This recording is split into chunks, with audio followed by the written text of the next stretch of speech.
Hello and welcome to the Integrated Resources Institute informational interview program, all about jobs. Today we're talking with sewer engineer Diane Utter, joining us from the city of Olympia in the state of Washington. We have a lot of people on the line and welcome your questions. To ask a question, please either type your questions into the chat window or you can ask a question in between the questions that we ask. We just want you to politely say, "Excuse me, I have a question." The session is being recorded, so for the sake of audio quality, please mute your audio, and it looks like everybody is, which is terrific. Interviewing Janet today, we have Coach and Diane's sister, Janet Utter. At this point, I will turn it over to you, Janet. Much, Wendy. And I am so excited to have Diane here. And those of you who didn't hear, she is my sister and she is a sewer engineer. And I'm very happy to be interviewing her. And I was just thinking about it when everyone was kids and people asked you what you wanted to be when you grew up. Everybody probably said, like, I don't know, firefighter or doctor or ballerina or something like that. I don't think probably anyone thought of sewer engineer. So my first question is, did you always want to be a sewer engineer, Diane? The answer to that is no. I didn't know there was a job of sewer engineer when I was a kid. I didn't even know there were sewers when I was a kid. So I wouldn't have thought of it. And I didn't know what an engineer was. So definitely, I didn't want to grow up to be a sewer engineer.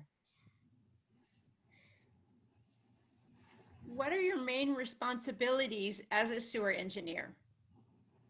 My main responsibility is trying to keep the poop in the pipe. The sewers are pipes that run under the streets. And when we flush our toilets in our houses, the sewage goes out of the house into those pipes. And a big part of my job is making sure that stays in the pipe until it gets to the treatment plant where they can clean it up. So I'm going to show you a map.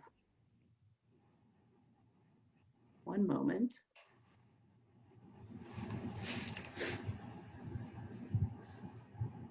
I am going to show you a map of what the sewers look like in Olympia.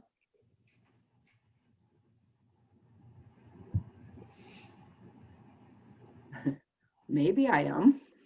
Oh, it was there before. I know. Let me end the share and try it again. If it doesn't work, that's okay.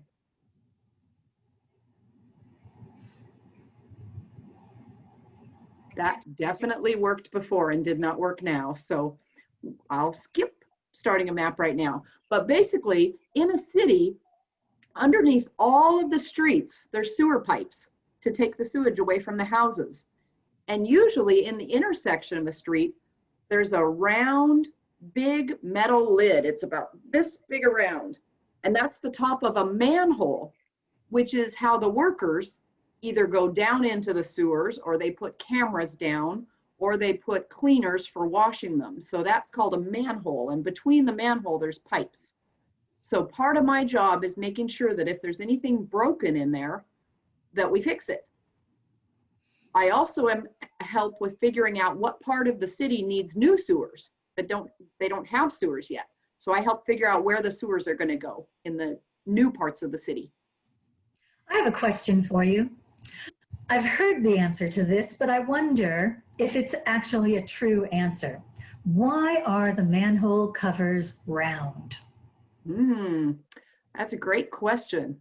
The reason the manhole covers are round is the way it works. If you lift up the lid and pull it off, if you accidentally drop the lid, it can't fall into the sewer. A round lid cannot fall in because the hole is smaller a little bit than the lid. If you have a square lid, you can pick it up and turn it diagonal and drop it down in accidentally. Wow. With a round lid, you can't do it. So you won't lose your lid into your sewer. I would have never thought that. I'm So thinking. I've got a question. I wanted to go back just a little bit. When you think of the city of Olympia, how like big a city is that? And Yeah, I guess that was my question. How big a city do you have to work on? I work on a city, there's about 50,000 people in the city, and it's somewhere around, I don't know, 100 acres, something like that. So 50,000 people all using their toilets and all, I'm going to say pooping. I don't know if I'm supposed to say the word pooping. All doing their thing, and you have to coordinate all of those people and that entire city.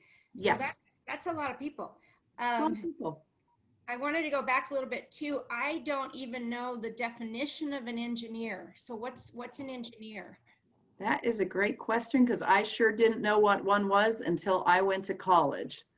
An engineer, my best definition of an engineer is that we are problem solvers and designers for stuff in the world. So we basically just try to make all the stuff in the world work. That's the best way I can explain it. And so we're a little bit inventors, a little bit problem solvers, but there are engineers who work in factories. There's engineers who work on airplanes. There's engineers who work on sewers like me. Any stuff you can come up with, there's probably an engineer who helped try to make it. No. Okay. Let's see. What kinds of skills or training do you need for this job? Well, I went to college a long time ago, and I got a degree in engineering. So that's part of the training. And then the skills are a lot what I've just learned on the job. So when I started working for the city, which was 24 years ago, I didn't have an engineering job. I was a technician, and I learned a lot about engineering while I was working there.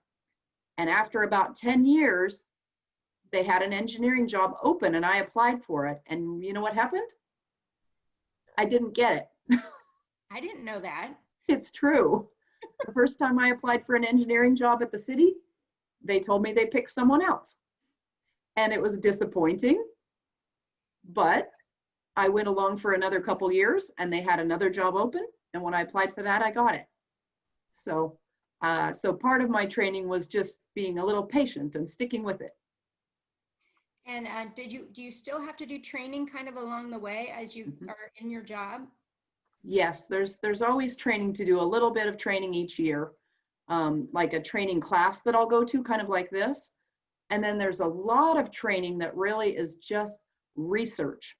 If I have something that comes up and I don't know what the answer is, then I do research. I either use Google, or I ask other engineers, or sometimes I read books to figure out how to do things.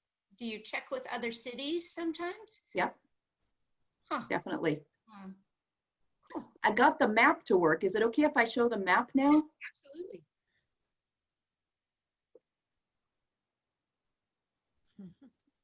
So what we're looking at is a city map, and the streets are labeled, like this is Foot Street and this is Fifth Avenue. And these are all the houses. These kind of brown blobs are the houses if you're looking down from above. And the orange lines are the sewer pipes that I was talking about. And the white dots are the manholes. And if you look down, Yeah. you can see them. Yep.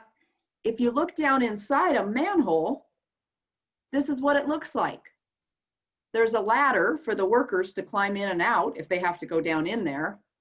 And then these are the sewer pipes. The pipes inside the manhole are only the bottom of the pipe. They're cut open. So there's 3 sewer pipes coming into this manhole, and they all go out this pipe over here. So if there was a safe way to open up a manhole and look inside, this is kind of what you would see. I got it. So if, I'm going off subject a little bit, but if a sewer pipe ever burst, would it go flying in the air like when like a fire hydrant bursts? That's a good question. Usually no. And I'll explain that later. Okay. The sewage in the, well, I'll go ahead and explain a little bit, but the sewage in the pipe, if the pipe is this big around, usually the sewage is just flowing in the bottom. And so it's not pressure. So when the sewer breaks, it kind of oozes out, but it does it slowly. Okay. But Yeah. there is something called a pressure pipe where when the sewer's like this, it's all full of sewage. There's a pump that's pumping it. If one of those breaks, it goes sky high. We had one in the city once that broke and it went as high as the telephone wires. Oh, that seems like it would Shower of be sewage. disaster for you, but kind of It's- fun to watch. Yeah, disaster pretty much. Yeah, And the workers have to be really careful so they keep themselves safe when they're working with sewage. safe, and then wear like a big hat. And okay, The so whole suit. yeah, what is a typical day or week at work for you? I spend a lot of time on the computer. That's really a typical day. I spend a lot of time on the computer. I look at sewer videos, which I'm going to show you guys a video later. So I'm looking for problems in the sewer, like we talked about, things that might need to be fixed. I also spend a lot of time on the phone with coworkers and customers, talking to them about the sewers. I had a call this morning from somebody who called because he wanted to know where his sewer line was for his house, because he's putting in a fence and he doesn't want to accidentally put the fence post through the sewer. So that's pretty typical, the kinds of questions that I get. Okay, thank you. What do you like most about your work? I like helping people. So the call this morning, by the time we finished talking, he said, "You have been so helpful explaining this to me." He was very appreciative, and I really like that. I like to feel that I'm solving problems for people. I like to feel that I'm explaining things in a way that's clear when it's a topic that most people don't know very much about. Thank you. I think I would like that too. I like that. So what do you like least about your work? It's stinky. It's so stinky. Ugh. Yeah. Yeah, I got that. What kind of problems do you deal with? Well, the biggest problem we deal with is broken parts of the sewer. Some of our sewers are over 100 years old, and so there can be breaks in them. And sometimes a sewer break can cause a sinkhole in the road that's dangerous for people on the top. So that's some of the problems that I deal with, is a break that we have to figure out how to get it fixed quickly.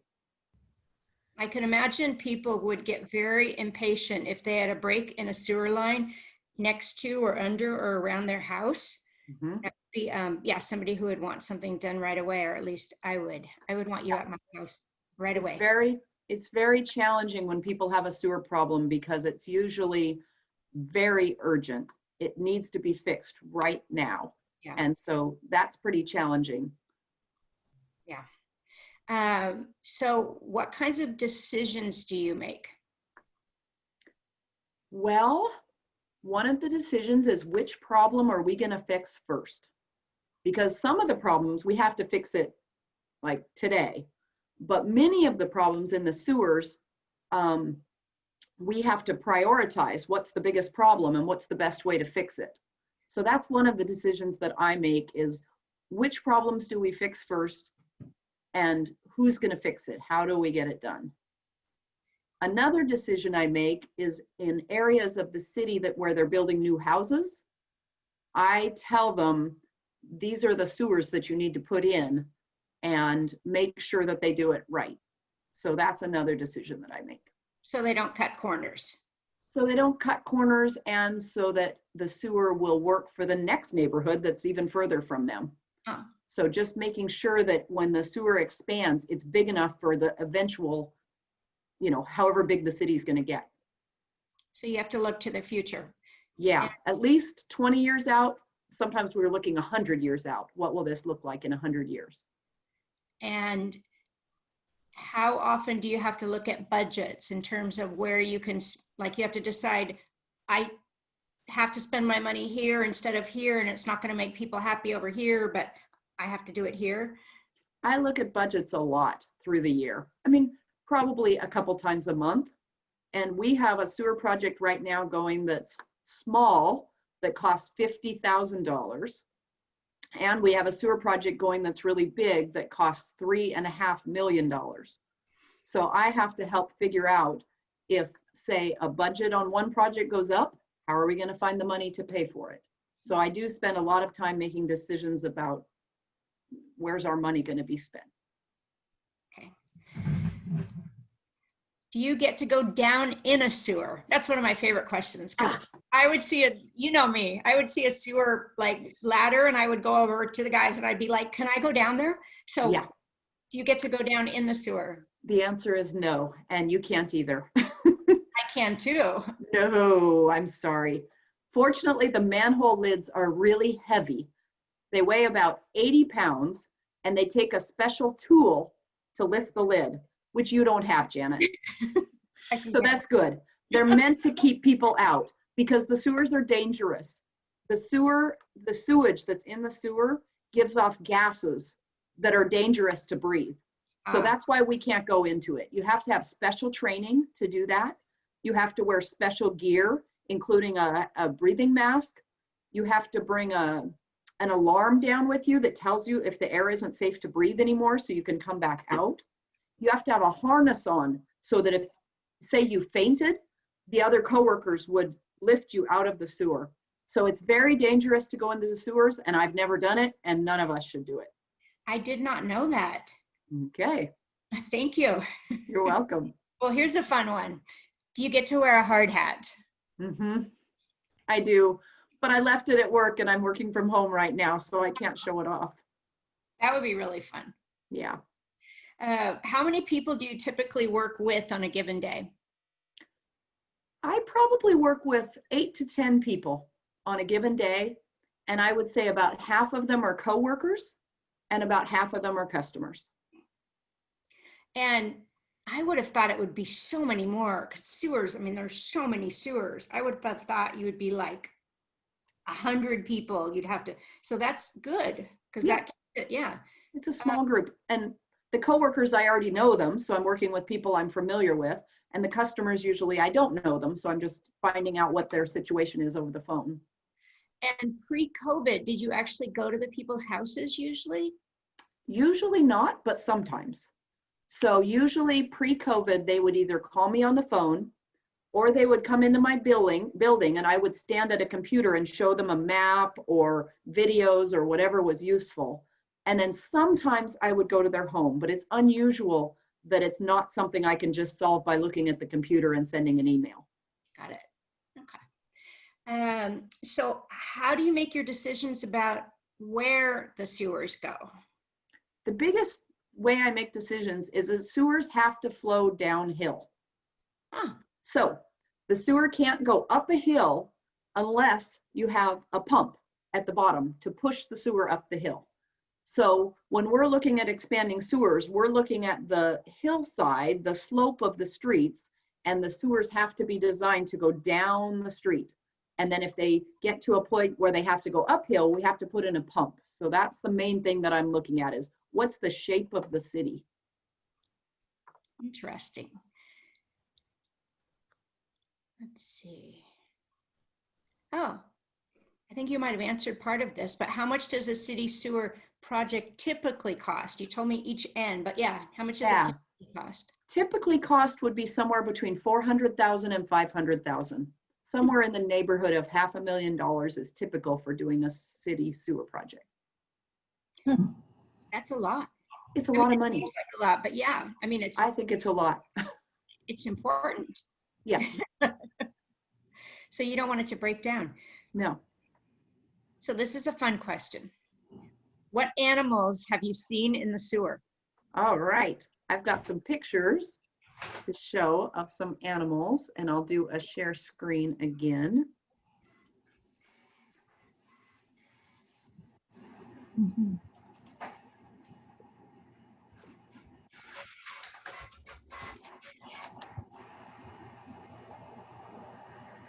Okay, let me do share screen. The first animal that I have to show is going to be Janet's favorite, a frog. Oh, Can everyone see the frog down in the corner here? That is so cute. So cute. Anyone And who wants to know, I used to collect frogs when I was a kid. Live ones and stuffed ones? Yes.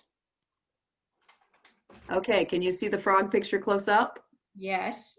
Yeah, so Yeah. the first one is a frog. The next one we saw in the sewer is a mouse. Oh. Does everybody see the mouse Is it poking out of the hole up here? poking his head out? He's poking his head out. Yeah. So one of the things, the reason we can see this mouse is we have a worker who has a camera, and they put the camera into the sewer. Here, I'm going to show the camera real quick. This is the camera. And the worker picks the camera up and puts it down the manhole into the sewer, and then they drive it with a remote control, almost like a video game. And they drive the camera in the pipes, and that's how we're able to get pictures of the inside of the pipe or video. So that mouse that was peeking its little head out is looking at the camera, which is making some noise and driving by the mouse. So the mice are often very curious about the camera. So there's another little mouse looking out. The next picture I have is a salamander. Oh. Just, can everybody see the salamander? The eye is this black part and the tail's going around this side. That's so fun. You can get pictures of them. And the last animal I have is a snake. Ooh, that's kind of fun. Yeah. So you can't actually catch them though. Not with that camera, no. No, but the snake was very interested in the camera. The snake was kind of moving around and looking, and all of those are live animals, by the way. Those were not dead animals. They were live in the sewer. So this leads me to my next question. What is the weirdest thing you've ever found in a sewer? Aha, I'm gonna have to start my share again. You found something weirder than those? I think so. See what you guys think.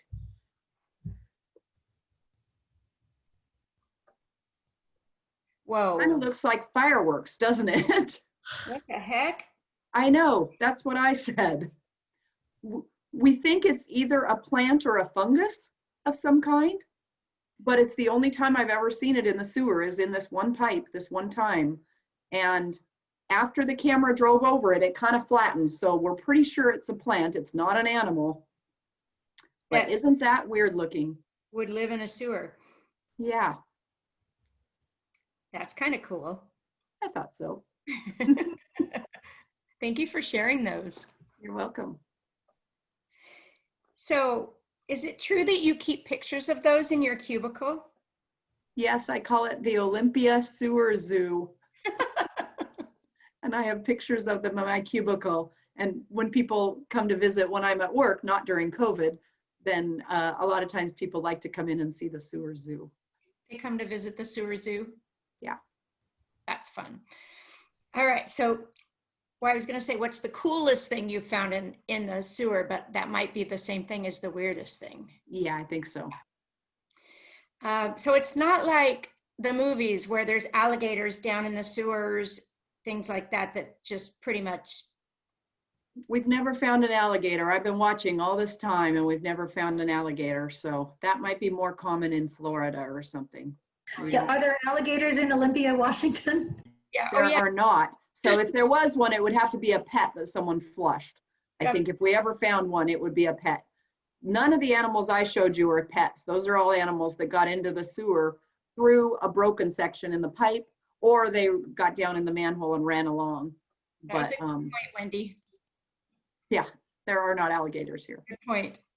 Okay, so what is the strangest call you have ever gotten from a customer? This call was really weird, so it stuck with me. It was about 3 or 4 years ago, and somebody called and said, "We just bought the house that we used to rent, and we want to know what's wrong with the sewer." So I said, "Tell me more about that." And they said, "We haven't been able to flush, no, we haven't been able to take a shower since the 1980s when our sewer stopped working. So they just bought the house they used to rent and haven't been Yes. able to flush since the 80s? They could flush, they said, but they could not take a shower. It would not drain. And they bought the house anyway, even though the sewer has not been working right since the 1980s. They said we do laundry at the laundromat and we shower at the gym, but we would like to be able to shower and do laundry at home. I said, that's a really reasonable thing to want. And we figured out what was wrong with their sewer and we got it fixed. But Did it you was a ask weird the call. obvious question? What? Why, did you ask the obvious question? Why didn't they call when they were renting or call it? We did ask those questions, yes. Yeah, but that was the weirdest call. The sewer had not worked right since the 1980s. Who would be the most irate customer you've ever had? What was the problem? Well, the most common one, the most irate customer I had was very upset because he was having sewer problems. And I explained that he and his neighbor share a sewer pipe, which is not usual. We don't let that happen anymore. But back in the 1960s and 1970s, they let people do that. And when I told him he should talk with his neighbor about this sewer problem, he said, I'm afraid to do that. My neighbor has a gun. I don't think I should talk to him. And he was pretty mad at me. He was yelling at me that I wasn't fixing the sewer. And he was yelling quite a bit. And he asked if he could get my supervisor's name, which I gave him. And right in the middle of yelling at me, he stopped. And he said, I just want you to know you're doing a good job. I know I'm difficult. Ah. And then he started yelling at me again.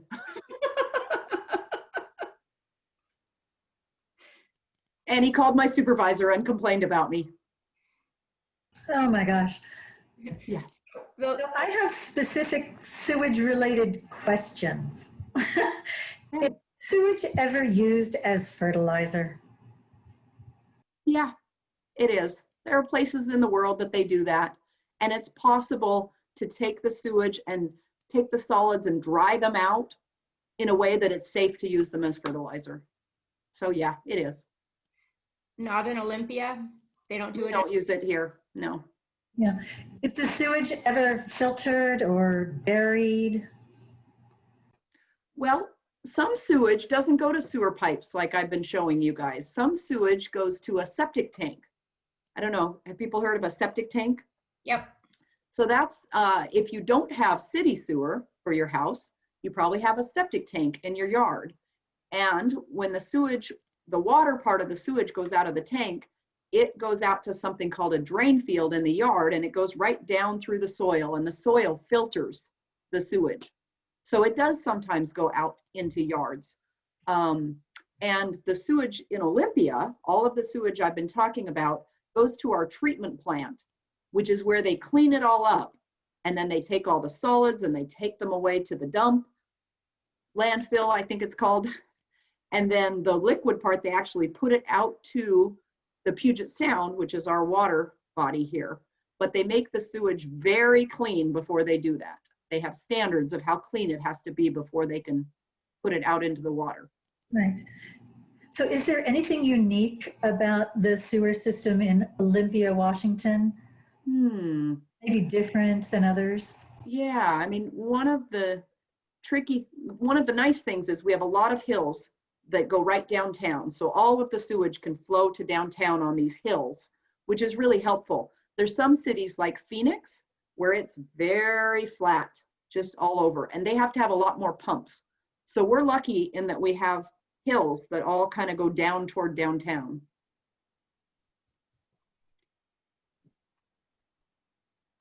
So in general, what are the most important parts of a sewer system?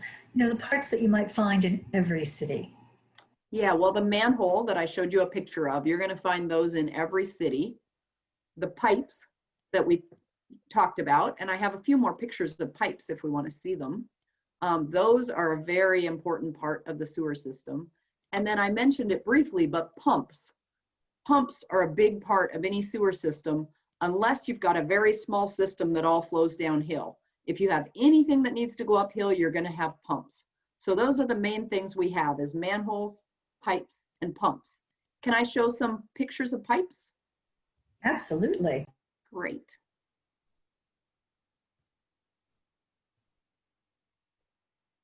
So this that I'm going to show you is the inside of a round pipe. Did it come up? It's kind of green. Oh, yeah. Yeah. So this is the inside of a really new pipe. So it's round and it's green because it's made of plastic, and the sewer just flows right in the bottom of that pipe, for example. And then I'm going to show you one that's older. It didn't open. Every once in a while, these are not opening, and I don't know why. Nope.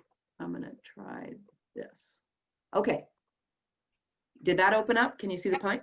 So you see how it's kind of reddish? This is a really old pipe, probably 100 years old. It's made out of clay, hard clay, like you would make pottery out of.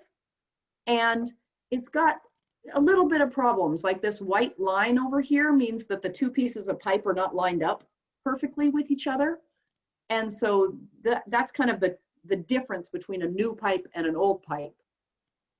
And then the last one I want to, actually I have two more that I want to show. One is, this is a pipe that has a whole lot of grease in the bottom of the pipe.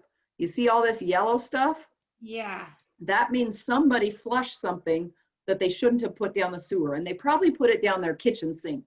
Or more likely, a restaurant put a whole lot of grease down into their sewer. And the grease is bad for the pipes because it's kind of solid and it can block the sewage from flowing. So grease is one of the problems that I deal with a lot.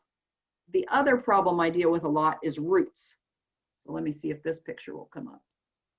That's a root ball. Oh my See God. that thing with all the little tiny pieces? And it's almost blocking the whole sewer pipe. So that's another one of the problems that I deal with a lot is roots in a pipe. I have a root story. Okay. From when I lived up north. There was a beautiful redwood tree in their front yard, and they had a raised walkway across the front yard to get to the front door. And I asked them about the tree and about the walkway. It just seemed so elaborate. They said that the tree got so large because one of the roots found its way into a crack in one of the pipes and was feeding off of the human sewage that was going from the house to the street. Then it started to smell.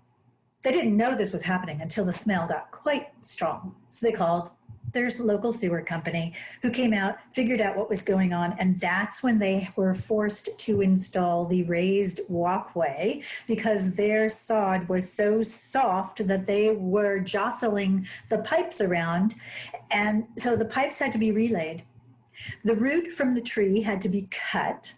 The tree had to be supported so it didn't fall onto the house, and the walkway had to be built. It was quite an elaborate thing, but now they have this beautiful walkway and this beautiful tree, which is supported. That brings up a really good point, which is that sewer problems are often expensive. That's the other reason customers sometimes get mad at me, is they think it's my fault that the sewer repair they need to do is expensive. But it is common that trees and other plants will put their roots right into the sewer and just tap into that water that's in there. It's kind of gross, but it does happen a lot. So that leads to a question I have. How often is your sewer related work due to problems like after the fact or as they're happening, or preventative? Like, do you see like cracks and then you say, oh, this needs to be done, or do you find out after something breaks? Usually it's preventative. Because we have the sewer camera in the pipes, we're usually finding the problems before they have become a big, huge problem. And that's a big part of my job, is to get to the problems before they're big. So it's a lot less expensive. A lot less expensive. And it also means there won't be sewage where someone could be exposed to it. We're trying really hard to keep sewage away from people and the environment and creeks and animals. We just want to, like I said at the beginning, we want to keep the poop in the pipe. Poop in the pipe, and then you have a lot happier people. Yes, happier people poop in the pipe. yes. I had last question of mine, but I'm sure other people have questions, but what is the most fun part of your job? The most fun part of my job is working with my coworkers who can be a little bit wacky, and I really like that about them. So I'm going to share one more picture because we had a meeting on Zoom, just like we're having a meeting on Zoom. Can you see it? We did Crazy Hat Day. Oh, that's so much fun. So I really, really enjoy my coworkers. I think I have met most of these people in the 24 years that you have worked there. We do have a question from a participant. Charmaine has asked, how was the sewer system established, and have there been some significant changes over the years? That's a good question. Our sewer system, like I said, is more than 100 years old. So in the late 1890s, the city decided to start putting sewers in so that people would not have to have septic systems for each house. And so they started by putting sewer pipes in the ground, designing them, and then having a contractor, dig them up and put them in. So that's kind of where it started. The biggest changes since then are the pumps that I talked about, because initially all the sewers just flowed downhill. That's the only kind they had, or the ones that just flow down the hills. And so pumps were a big change when those came in. The other big change is treating the sewage, because back in the 1800s, early 1900s, the sewer all flowed in the pipes and then it went straight into the bay. That's just what they did with it. And then the last big change is the materials that we use. We're using almost all plastic now. Yeah, and the materials probably changed a lot. So those are really positive changes. And now you can't even imagine that happening. The sewer just, going out, but I guess that's what used to happen. Yep. So we're getting close to the end of the time that was promised for you to sign off. And so one final question for you. In terms of taking care of our sewer systems, you have mentioned don't pour grease down the drain. Do you have any parting bits of advice for all of our participants to take care of our own sewer systems? The biggest thing about taking care of the sewer system, besides the grease that we talked about, is those disposable wipes. The wipes that come in a plastic container and they're a little stronger than toilet paper?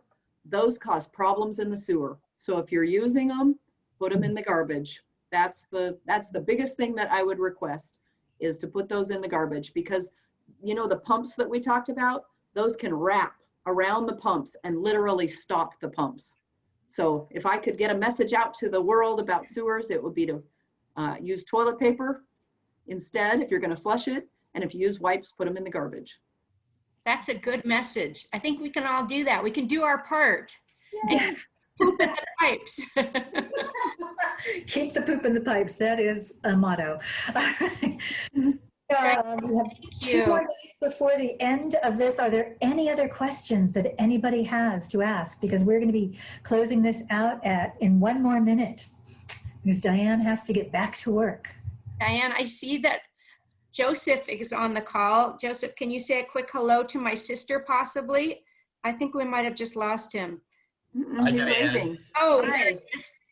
Thank you so much for joining our Zoom meeting. And I've had the privilege of going to Washington 4 occasions, and it was always during the summer, so it was very warm. But, here in California, our organization has the largest employment program in California. And I don't know if you know this, but Washington State is ranked #1 in hiring people with disabilities. I didn't know that. That's great. Yes.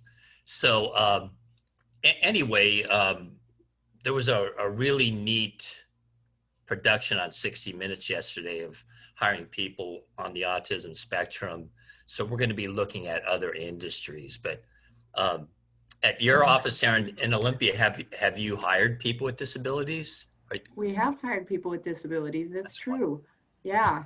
There's 2 people that I know of who work at our main city hall building when it's not COVID. We're not there now, but it's been my pleasure working with them and learning more about the contribution they make at the city.